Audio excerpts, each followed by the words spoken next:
The first snow of winter had barely begun to fall, dusting the sleepy town of Fairview in a blanket of white.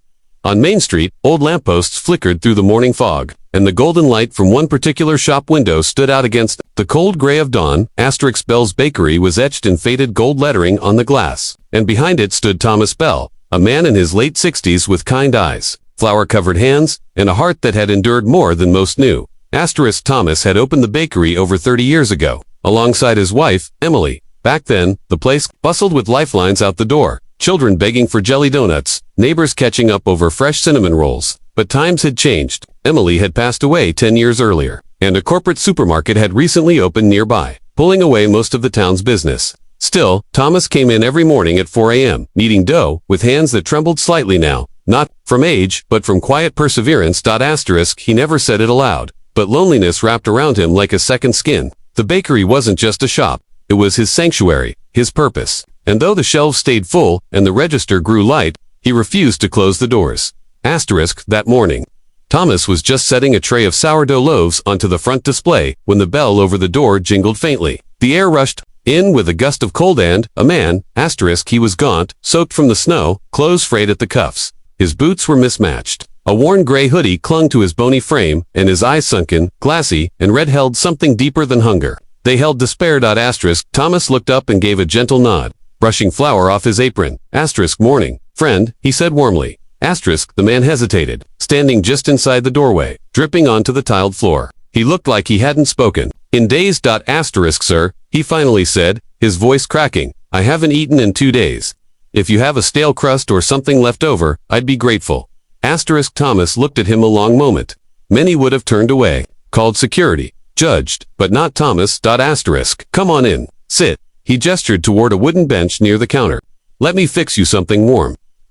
Before the man could respond, Thomas turned and began preparing a bag. A full loaf of warm rye, still steaming, a thick slice of cheddar, a buttered croissant, a chocolate scone, and a hot cup of tea. He handed it over with a quiet smile. No charge, just eat. You're safe here. The man's hands trembled as he took the bag. You don't know me, he whispered. Why would you do that? Thomas paused. Because I know what it's like to be invisible. The man's eyes welled with tears. He nodded, sat, and ate silently. For 15 minutes, the bakery was quiet except for the soft ticking of the wall clock and the sound of healing one bite at a time. When the man stood to leave, he said only one thing. Thank you for seeing me. And then he was gone. Thomas watched him walk into the snowy street and never expected to see him again. Over the next week, the bakery remained slow. Snow kept falling and bills kept piling up. Thomas began to consider the unthinkable closing shop. His savings had run thin. Suppliers were cutting him off. And though the town still loved him, most had moved on to convenience and speed. He was a relic of a slower time. One night, as Thomas sat alone near the oven's gentle warmth, reading an old letter from Emily, he sighed and whispered into the silence. I did everything I could, didn't I? Exactly 14 days after that snowy morning, the bell over the door chimed again. Thomas looked up and froze. The same man stood there, but he was different. His hair was neatly trimmed. He wore a wool coat. A messenger bag hung over his shoulder. He had shaved, looked healthier, and most strikingly, his eyes were alive.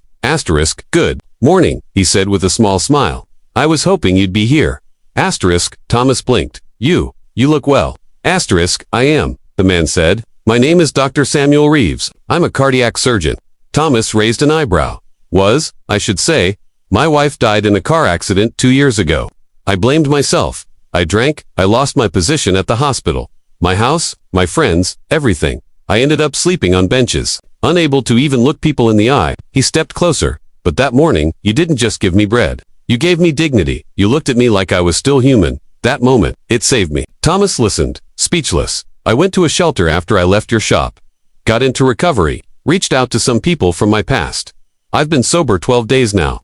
I've even been offered a research fellowship at Boston General starting next month. Thomas smiled, heart swelling. I'm so glad, truly.